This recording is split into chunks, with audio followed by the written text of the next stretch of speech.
নমস্কার দর্শক বন্ধু। কথায় বলে মানুষ অভ্যাসের দাস। ঠিক যেমন শারীরিক ফিটনেস এবং সুস্থ শরীর বজায় রাখার জন্য যোগা, জিম এর সঙ্গে সঙ্গে যেমন প্রপার ফুড হ্যাবিট মেনটেন করতে হয়, ঠিক তেমনি আর্থিক সচ্ছলতা বজায় রাখার জন্য কিন্তু বেশ কিছু অভ্যাসের দরকার। আমার প্রফেশনের জন্য যত আমি সাকসেসফুল ধনী মানুষের লাইফস্টাইল বা তাদেরকে যত ফলো করি, প্রত্যেকের মধ্যে কিছু কমন হ্যাবিট কিন্তু আমি খুঁজে পেয়েছি এবং সেই সমস্ত হ্যাবিট বিগত 10-15 বছর আমি আমার নিজের লাইফেও অ্যাপ্লাই করে কিন্তু তার রেজাল্ট পেয়েছি। তাই আমি আপনাদের সঙ্গে আজকে 5টি হ্যাবিট এই ভিডিওতে শেয়ার করব, যেই হ্যাবিটগুলো যে কেউ ফলো করলে অ্যাটলিস্ট আর্থিক সচ্ছলতা তো আসবেই আসবে এবং মধ্যবিত্ত থেকেও কিন্তু ধনী হওয়ার দিকে আপনারা আরো কয়েক ধাপ এগিয়ে যাবেন। মনে রাখবেন, শরীর এবং মন ফিট রাখার জন্য আর্থিক সচ্ছলতাও কিন্তু খুব দরকার, কারণ আমরা প্রায়শই দেখেছি যে মানুষ এই আর্থিক সংকটের কারণে তাদের কিন্তু শরীর ভেঙে যায়। মানে খুব সিম্পল, আপনার যদি চিন্তা হয় যে আগামী মাসে আমার ছেলে বা মেয়ের স্কুলের টিউশন ফিস কিভাবে দেব বা অমুক চিকিৎসার ওষুধের টাকা কিভাবে জোগাড় করব, তো এই সমস্ত চিন্তায় কিন্তু মানুষের অলরেডি শরীর মনের ওপর কিন্তু ইম্প্যাক্ট পড়ে। তো এই কারণে আমরা সবসময় বলি যে আপনার শরীর মন সুস্থ রাখার জন্য, ফিট রাখার জন্য আর্থিক সচ্ছলতা কিন্তু মাস্ট। চলুন জেনে নেওয়া যাক 5টা হ্যাবিট যা আপনাকে আর্থিক সচ্ছলতার দিকে এগিয়ে নিয়ে যাবে। প্রথম হ্যাবিট, আমরা সকলে জানি যে সেভিংস খুবই গুরুত্বপূর্ণ ফাইন্যান্সিয়াল ফ্রিডমের জন্য, কিন্তু প্রবলেম হচ্ছে এইটাই যে আমরা প্রায় শুনে থাকি যে সারা মাস খরচা করে মাসের শেষের দিকে আর এমন কিছু টাকা জমে থাকে না। এবং এটা যারা কম ইনকাম করে তাদের জন্য নয়, যে ধরুন 15,000 টাকা ইনকাম করছে বা 30,000 করছে বা 50,000 করছে বা 60-70,000, 1 লাখ টাকাও যারা স্যালারি ইনকাম করছে, তাদেরও মধ্যে প্রায় এটা শুনে থাকবেন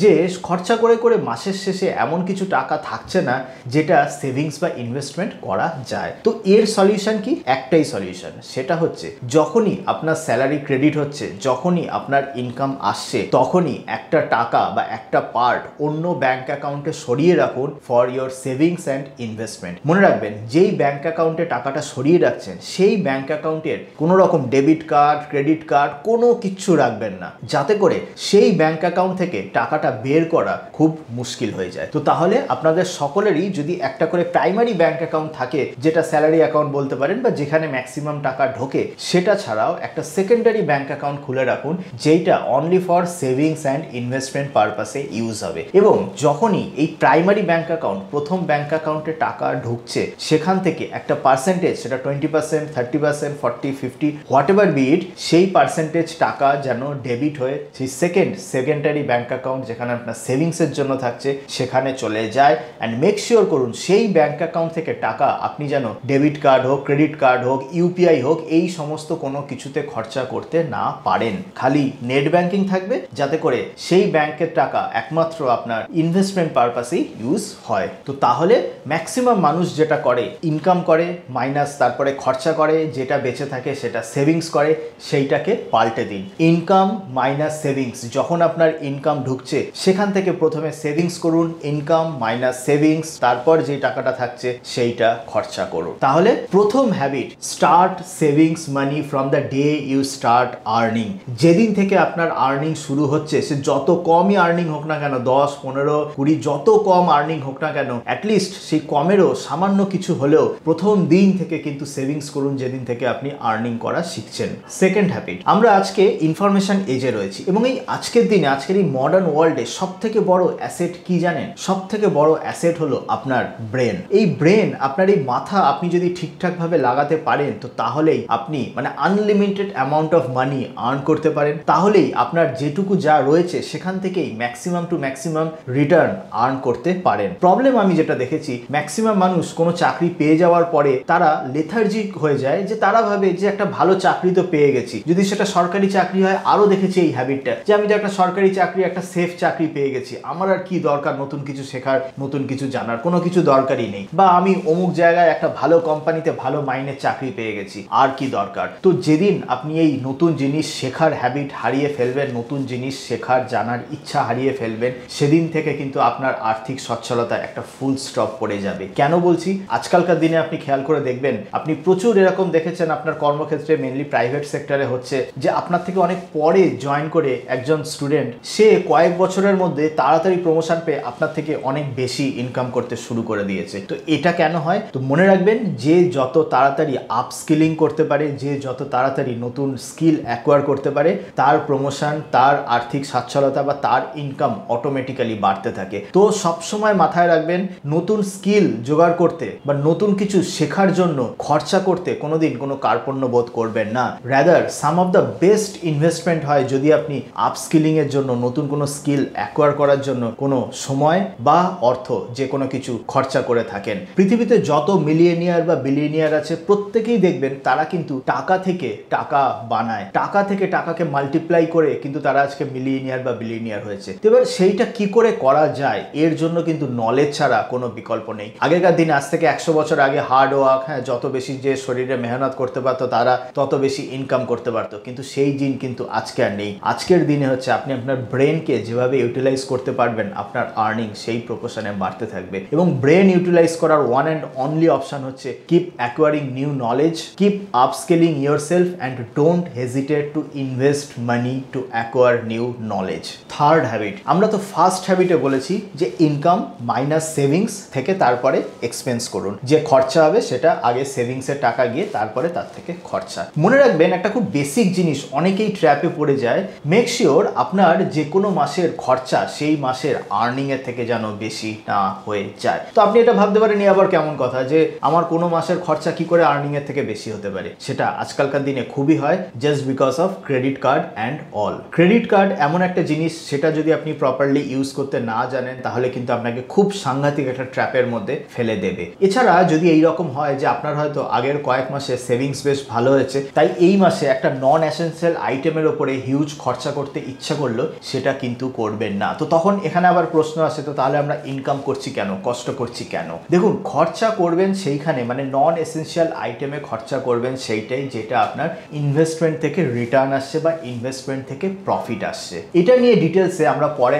আরো বলবো, কিন্তু আপাতত এইটা জেনে রাখুন যে যখন আপনারা প্রত্যেক মাসে খরচা করছেন, মেক শিওর সেই খরচা যেন কোনো দিনই সেই মাসের ইনকামের থেকে বেশি না হয়। ফোর্থ হ্যাবিট, এক্সপেন্স বা খরচা নিয়ে যখন কথা হচ্ছে, মেক শিওর যে আপনি আপনার খরচাকে দুভাগে ভাগ করুন। একটা হচ্ছে এসেন্সিয়াল স্পেন্ড আর একটা হচ্ছে নন এসেন্সিয়াল স্পেন্ড। এসেন্সিয়াল স্পেন্ড কি? এসেন্সিয়াল স্পেন্ড হলো যেগুলো আমরা ফুড বা যারা রেন্টে থাকেন সেই রেন্টের পেছনে খরচা করি সেগুলো। নন এসেন্সিয়াল স্পেন্ড কি? মানে যেগুলো ধরুন আমরা হয়তো রেস্টুরেন্টে গিয়ে খরচা করলাম, কোনো মলে গিয়ে কিছু টাইম আউট করলাম, বা হয়তো কোনো মুভি দেখে কোনো কিছু খরচা করলাম, মানে যেই খরচাগুলো না করলেও চলে যেত, তো সেইগুলোই হচ্ছে নন এসেন্সিয়াল স্পেন্ড। তো যখনই আমরা মাসে নন এসেন্সিয়াল স্পেন্ড করছি, make sure to spend equal amount in some productive asset or to acquire something productive. এর মানেটা কি? এর মানে এইটাই যে সে ফর এক্সাম্পল আপনি হয়তো নেটফ্লিক্সে, রেস্টুরেন্টে বা এই বাইরে ঘোরাঘুরিতে যেই টাকা খরচা করলেন, সেই নন এসেন্সিয়াল স্পেন্ডের ইকুইভ্যালেন্ট একটা অ্যামাউন্ট আপনি খরচা করুন কোনো কোর্স শিখতে, কোনো স্কিল ডেভেলপমেন্টে, কোনো বই কিনতে,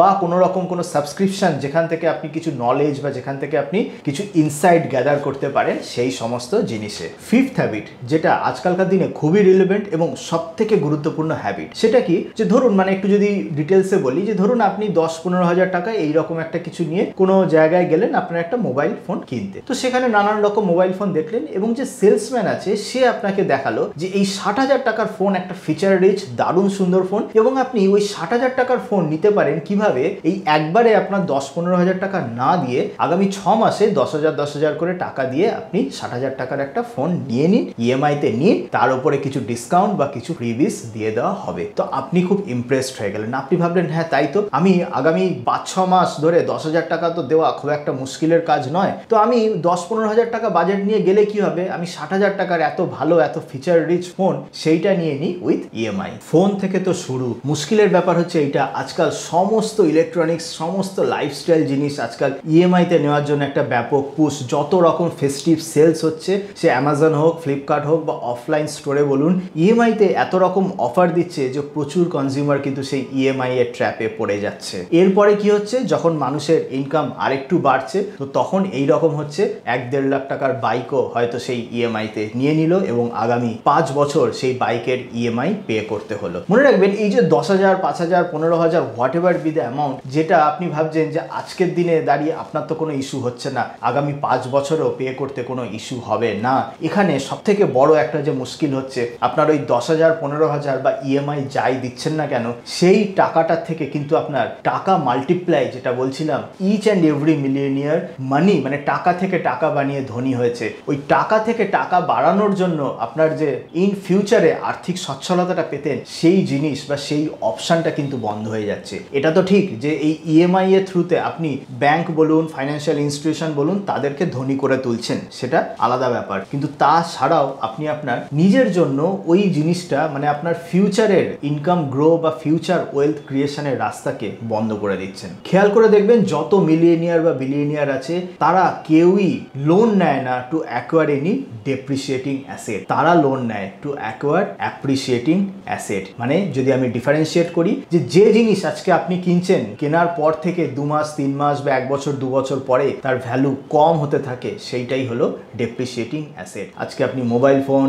laptop, computer, washing machine, TV, bike, সমস্ত জিনিস যদি আপনি বলেন আজকে যদি আপনি কিনে 3 মাস 6 মাস পরে বিক্রি করতে যান, তার ভ্যালু অনেকটা কমে যায়। তো যে কোনো মিলিয়নিয়ার বা বিলিয়নিয়ার কোনোদিন লোন নিয়ে এই সমস্ত ডেপ্রিসিয়েটিং অ্যাসেট অ্যাকোয়ার করে না, তারা লোন নিয়ে অনলি অ্যাপ্রিসিয়েটিং অ্যাসেট অ্যাকোয়ার করে। সেইটা কি অ্যাপ্রিসিয়েটিং অ্যাসেট? ধরুন আপনার একটা ছোটখাটো বিজনেস আছে, আপনি কি করলেন, সেই ছোটখাটো বিজনেসকে দেখিয়ে একটা লোন নিলেন 1 কোটি টাকার, এবং সেই 1 কোটি টাকার লোনে তারপরে 10 লাখ টাকা ইন্টারেস্ট দিয়ে সেখানকার বিজনেস থেকে 50 লাখ টাকা ইনকাম করলেন। তো তার মানে লোন আপনি নিচ্ছেন to acquire an asset which is appreciating in value. খুব সহজভাবে আরেকটা এক্সাম্পল দিই, মধ্যবিত্তদের কাছে নিজের বাড়ি বানানো একটা কিন্তু স্বপ্ন থাকে। এই নিজের বাড়িও কিন্তু সবসময় অ্যাপ্রিসিয়েটিং অ্যাসেট হয় না। মানে অ্যাপ্রিসিয়েটিং অ্যাসেট তখনই হবে যে ধরুন যদি আপনি একটা লোন নিয়ে একটা বাড়ি বানালেন বা একটা ফ্ল্যাট কিনে নিলেন, এবার সেই ফ্ল্যাটটা রেন্টে দিয়ে দিলেন, দেখা যাচ্ছে